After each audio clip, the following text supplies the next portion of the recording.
사랑하는 성도 여러분, 오늘이 10월 넷째 주 차양절이며 오순절로 20번째 주일입니다. 이 시간 마태복음 20장 20절에서 28절 말씀으로 우리는 무엇을 구하는가라는 주제로 많은 은혜가 있으시길 바랍니다. 아멘. 성도 여러분, 예수님의 공생의 기간이 막바지에 이르렀을 무렵입니다. 그러니까 제자들이 예수님을 따라다니던 지도 어연 3년이 되어가던 시점입니다. 예루살렘으로 오르는 예수님 앞에 세베대 아들의 어머니 곧 야고보와 요한의 어머니가 두 아들을 데리고 예수님께 무엇을 구합니다. 그녀가 구한 것은 자신의 두 아들을 주의 나라가 이루어질 때 좌우편에 앉혀달라는 것이었습니다. 그동안 저들은 주님의 나라가 이루어질 것을 기대하고 따랐습니다. 열둘 모두 그 나라에서 귀하게 쓰일 것은 분명하지만 그래도 이왕이면 자기 자식이 더 높은 자리에 쓰임받기를 원하였습니다. 그래서 주님의 좌우편에 앉게 해달라고 한 것이에요. 열둘 모두 주님께 인정받았지만 좌우편에 누가 앉을지는 결정된 것이 아무것도 없었습니다. 더구나 이들의 어머니는 예수님에게는 이모이니까 가까운 인척이라는 점에서 그 나라가 임하기 전에 확증이라도 받을 겸 세베대의 두 아들과 그들의 어머니가 나서서 간청하였던 것입니다. 이렇게 예수님을 3년이나 따라다녔는데도 저들이 바라는 것은 오직 자기들의 영광이었습니다. 성도 여러분, 우리는 하나님 나라를 위하여 삽니다. 그런데 아무 소망 없이 하나님 나라를 위하는 것은 아닙니다. 뭔가 바라는 것이 있기에 하나님 나라를 위하여 살아갑니다. 아멘이요? 그런 점에서 사실 본문에 나오는 이 어머니의 간청은 우리 모두가 하고 싶은 간청이 아닐까 싶습니다. 그 나라가 임할 때 저를 주님의 좌편에 아니면 우편에 앉게 해 주셔라. 여러분 그러지 않습니까? 아마 우리 모두가 이런 소망을 갖고 있을 것이에요. 사실 두 제자만 그랬던 것도 아닙니다. 나머지 10제자가 이것을 보면서 모두 분하게 여겼다고 그랬어요. 분하게 여겼습니다. 그렇다는 것은 저들도 예수님 친척이었다면 아버지, 어머니, 형, 누나 모두 동원하여 예수님에게 주님의 좌편이든 우편이든 앉게 해달라고 간청하실 것을 보여줍니다. 이런 점에서 세베대의 두 아들의 어머니가 구한 것과 세베대의 두 아들이 구한 것은 여러 세대를 거쳐 주님을 따르는 자들이 구하는 게 아닌가 싶습니다. 성도 여러분, 그 안에 당연히 우리 자신도 포함됩니다. 저도 감히 될 수만 있다면 주님 좌우편 한 자리에 앉을 수만 있다면 이보다 좋은 것이 더 없을 것 같습니다. 하지만 이런 바람과 달리 주님은 전혀 다른 말씀을 하세요. 주님의 말씀을 들으면서 우리의 초점이 한창 빛나고 있구나 하는 걸 깨달을 수 있고 우리가 가져야 할 마땅한 관심에서 너무나 멀리 서 있는 걸 발견하게 됩니다. 오늘 본문은 우리 자신의 이야기로 반성적으로 살펴보도록 하겠습니다. 첫째, 우리도 나 자신에게 초점이 맞춰져 있는 것을 봅니다. 나 자신에게 초점을 맞춰져 있는 것을 본다. 사랑하는 성도 여러분, 인생의 목적이 당신은 무엇을 위하여 사는가라는 질문에 우리는 망설임도 없이 대답을 합니다. 하나님의 영광을 위하여 삽니다라고. 그래요? 하나님의 영광을 위하여 사십니까? 우리가 받은 그 신앙 훈련은 이 구절을 암송하는 것입니다. 그래서 인생의 목적을 말하면 두말할 것 없이 하나님의 영광이라고 대답하게 됩니다.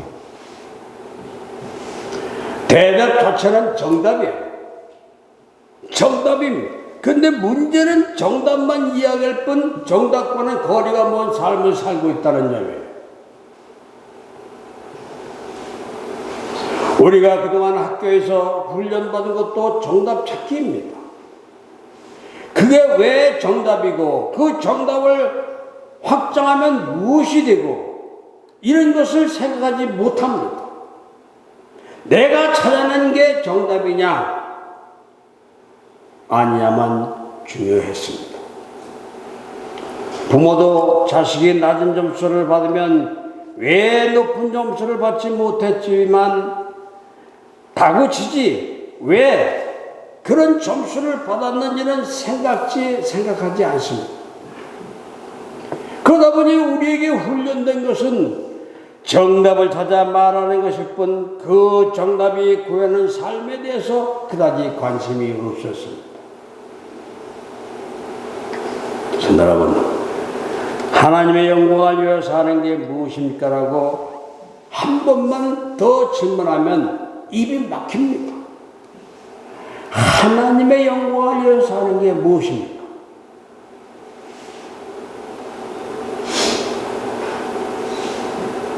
하나님께 영광이라는 정답만 찾았지 그게 무엇을 의미하고 어떤 삶을 이해하는지 관심을 갖지 않았기 때문이에요. 그래서 하나님 영광을 위하여 산다는 말은 자주 했지만 하나님의 영광이 무엇인지 그리고 그것이 어떻게 돌려지는 것인지에 대해서는 별로 생각한 적이 없었습니다. 그렇다면 하나님 영광이라고 이야기하는 게 무슨 의미가 있습니까? 하나님의 영광, 하나님의 영광이라고 이야기하는 게 무슨 의미가 있느냐는 거예요. 어떤 사람은 쉽게 대답합니다. 하나님의 영광을 위하여 위하는 걸 모르냐고. 예배드리고 말씀 받고 기도하고 전도하는 게 하나님이 기뻐하시는 일이고 하나님께 영광을 돌리는 일이라고. 맞습니까? 맞습니까? 그런데 그렇게 하나님께 영광을 돌리며 사는 이유가 뭐냐고 물으면 하나님 나라에서 상급이 크다고 합니다. 하나님 나라에서 영광을 받게 된다는 것이야. 그럼 또다시 원초적인 질문으로 돌아갈 수밖에 없습니다. 그것은 자신이 받을 영광을 위한 것이지 과연 하나님의 영광을 위한 것인가? 목적이 자신이 받을 영광이지 하나님의 영광은 아니지 않는가라. 그렇게 말하면 사람들은 뭐 그렇게 복잡하게 사냐고. 하나님의 영광을 위해 살면 나도 영광 받는 것이지. 그리고 성경이 그렇게 이야기하는데 뭘 더 생각한가? 네. 왜 이리 복잡하게 생각합니까? 아무리 봐도 입으로 하나님 영광이라고 대답하는 것은 정답 찾기일 뿐 실질적인 내용에는 별로 관심이 없는 것 같기 때문에 일전에 어느 목사님이 재개발 지역에서 버텨서 어마어마한 액수의 보상금을 받기로 했습니다. 아시는 분들은 아시랍니다만 536억인가 하여간 엄청난 금액을 받기로 했습니다. 처음 이 목사님은 재개발 조합에서 제시한 금액과는 비교도 안 되는 금액을 요구했습니다. 공권력이 투입될 때는 교인들을 내세워 물리적인 충돌로 불사했습니다. 저희도 한번 해본 경험 있죠? 결국 재개발 조합은 그 한 모퉁이 때문에 공사를 진행하지 못하고 쌓이는 이자 때문에 어마어마한 액수를 주기로 하고 일단락을 지었다는 거예요. 이 목사님과 교회는 하나님의 승리라고 자축합니다. 그리고 이 일을 믿음의 승리라고 생각을 합니다. 이분도 입으로 하는 말은 하나님의 영광, 하나님의 승리, 하나님의 역사하심이라고 합니다. 그러나 그 일은 영적인 전투도 하나님의 영광도 아무 관계없는 오로지 돈과 싸움이었습니다. 물론 경제적인 원리에 의하여 움직이는 세상에서 교회가 이익을 볼 수도 있습니다. 손해를 보야만 하는 건 아니에요. 그러나 몽리를 부리듯 상식을 넘어서 이익을 챙기는 것을 하나님의 영광 또는 하나님의 역사 그리고 영적 전투를 운운하는 것은 빗나가도 한참 빗나가는 것입니다. 세상은 그 모습을 다 지저분하게 보는데 그 목사님과 교인들은 믿음의 승리를 보고 있으니 참으로 안타까운 일입니다. 우리도 얼마 있으면 아마 이런 문제가 대두될 줄로 믿습니다. 우리 교회 바로 이 지역이 그런 관계로 엮어져 있어요. 곧 재개발 허가가 나올 거예요. 다 심의가 들어가고 있습니다. 이 목사님을 비난하고자 하는 것이 아닙니다. 우리 자신의 모습을 확대해서 보았을 뿐이에요. 우리가 예수님 믿는 이유가 무엇입니까? 천국 가기 위해서가 아닙니까? 하나님 나라의 영광을 받기 위해서가 아닙니까? 그런 관점이라면 자기 욕심을 바라는 것과 무엇이 다르냐는 것이에요. 그러나 이 목사님은 사회의 지탄을 받고 다 그 엄청난 금액을 포기했습니다. 스스로 교회를 짓기로. 그랬더니 더 큰 헌금이 들어오기 시작을 했어요. 할렐루야!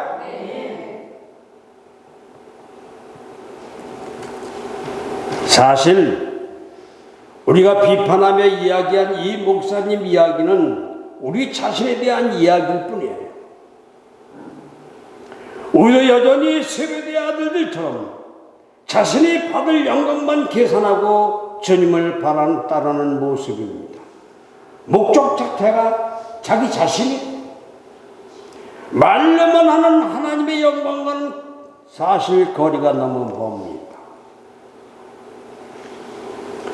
주님께서 이들에게 말씀하신 오늘 본문 22절에 예수님께서 대답하여 이르시되 너희는 너희가 구하는 것을 알지 못하는도다라.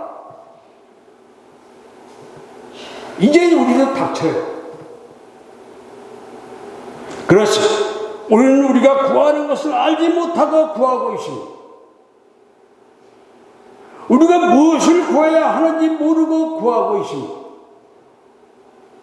그래서 예수님이 다시 질문하십니다. 내가 마시는 잔을 너희가 마실 수 있느냐? 저들은 주님의 식탁에서 마시는 영광스러운 잔을 생각하며 대답을 합니다. 할 수 있습니다. 할 수 있다는 거예요.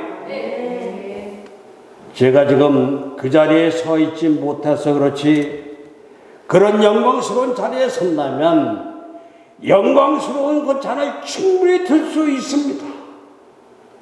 이런 대답에 하지만 한참 엇나가갔습니다. 왜냐하면 주님이 말씀하시는 자는 축배가 아니에요. 주님이 말씀하시는 자는 바로 십자가입니다. 고난과 멸시와 억울함이 담긴 잔입니다. 고난으로 가는 길이지만 그 고난으로 인류를 구원하는 길을 가시는 게 주님의 잔입니다.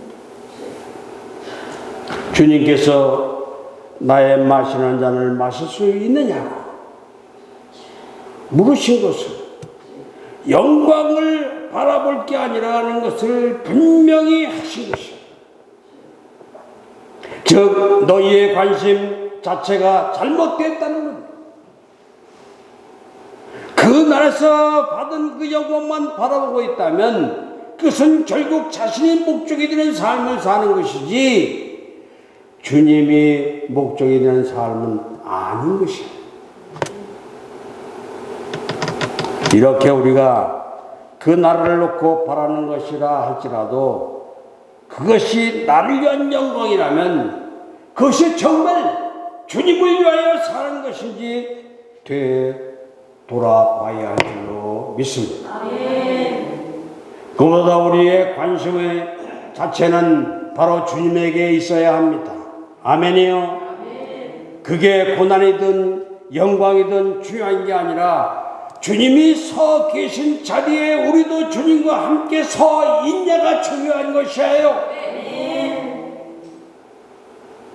성도 여러분, 저는 본문 말씀을 왜 줬는지를 생각해 봅니다. 왜 이런 말을 할까요? 왜 이런 말씀을 드리는 건가? 우리 교회도 얼마 있으면 닥칩니다. 이런 일이 일어날 거예요. 그 대답은 그리 어렵지 않습니다. 우리는 주님에 대한 초점을 흐릴 때가 많습니다. 주님을 따른다고 말하기만 하면 초점이 주님에게 있는 줄 착각을 해요.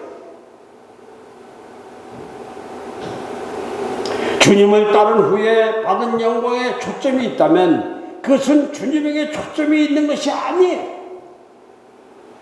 자신이 받을 영광에 있는 것입니다. 그것은 세상에서 권력 잡은 자들을 부러워하는 것과 하나도 다를 것이 되지 못한다는 것. 우리의 관심을 받을 무엇이 아니라 온전히 주님을 바라는 그 자체이란 거예요.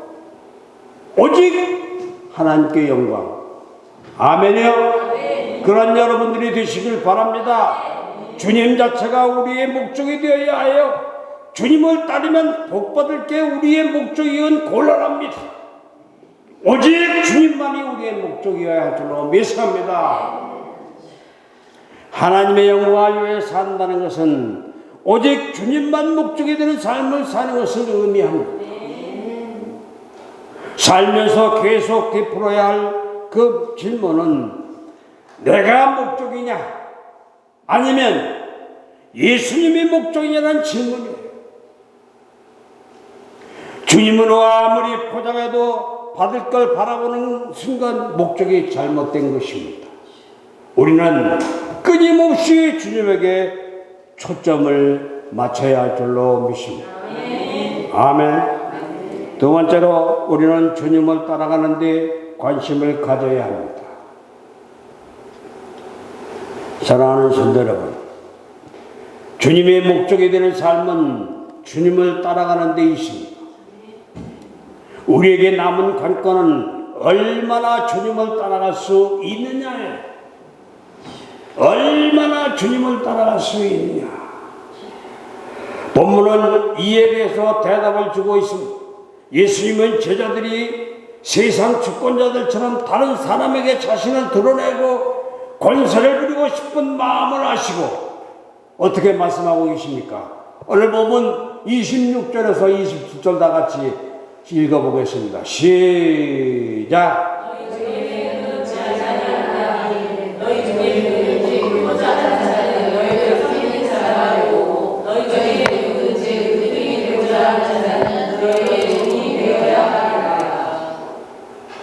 (27에) 너희 중에 누구든지 으뜸이 되고자 하는 자는 너희의 종이 되어야 하리라고 말씀합니다. 성도 여러분, 여기서도 크고자 하면 섬기라는 것이 아니에요. 으뜸이 되고자 하면 종이 되어야 한다는 것이 아닙니다.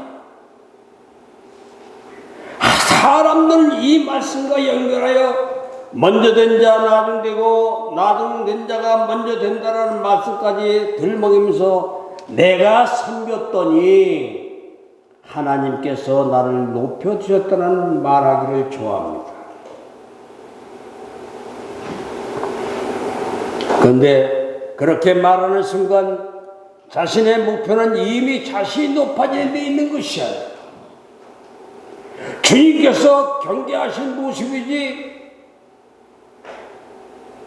결코 칭찬들을 그리고 내세울 것이 아니라는 겁니다.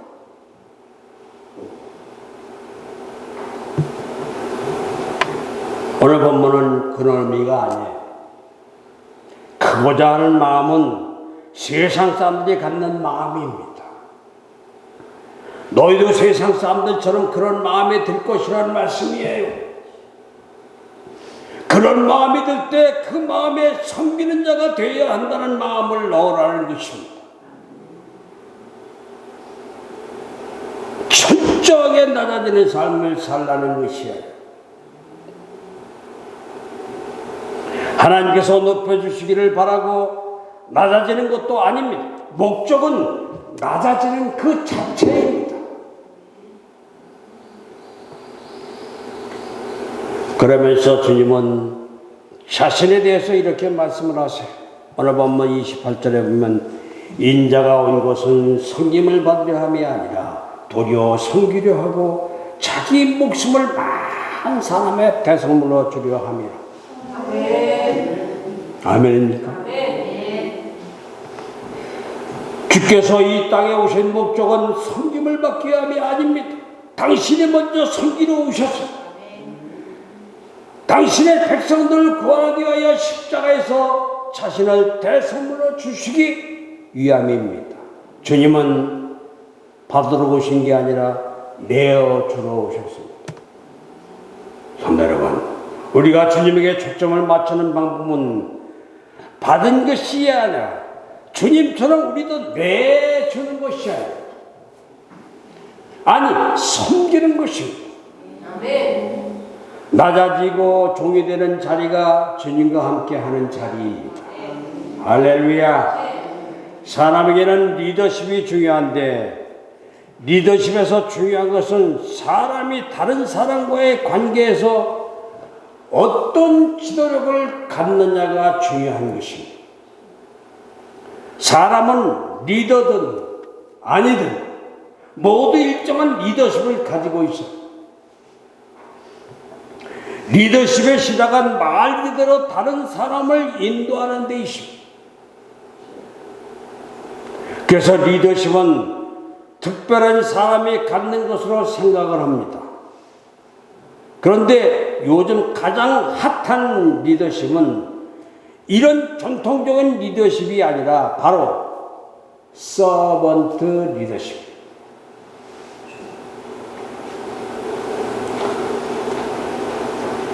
서번트 리더십. 이는 리더를 다른 사람에게 봉사하는 하인, 즉 종으로 생각하고 구성원을 섬김의 대상으로 보는 것이에요.